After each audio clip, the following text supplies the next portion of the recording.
রাতের শপথ যখন তা আঁধারে ঢেকে যায়, দিনের শপথ যখন তা আলোয় উদ্ভাসিত হয়, পুরুষ ও নারী যা তিনি সৃষ্টি করেছেন তারও শপথ। অবশ্যই তোমাদের চেষ্টা সাধনা হবে নানামুখী।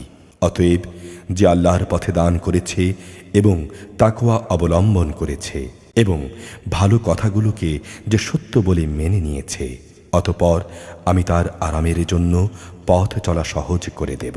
যে ব্যক্তি কার্পণ্য করেছে এবং বেপরোয়া ভাব দেখিয়েছে এবং যে ভালো কথাকে মিথ্যা প্রতিপন্ন করেছে, অতঃপর আমি তার দুঃখ কষ্টের জন্য পথ চলা সহজ করে দেব।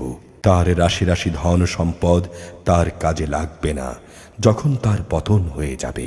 অবশ্যই মানুষকে সঠিক পথ প্রদর্শন করার দায়িত্ব আমার উপর। দুনিয়া আখিরাতের নিরঙ্কুশ মালিকানা আমারই জন্য। অতএব আমি তোমাদের জ্বলন্ত অগ্নিকুণ্ডের ব্যাপারে সাবধান করছি।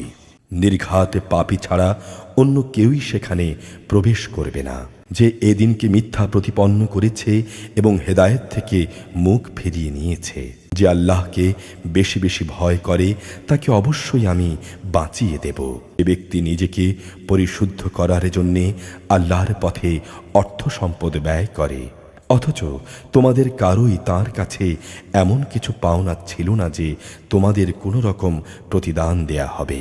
হ্যাঁ, পাওনা এটুকুই যে সে শুধু তার মহান মালিকের সন্তুষ্টি কামনা করবে। এই কারণে অচিরেই তার মালিক তার উপর সন্তুষ্ট হবেন।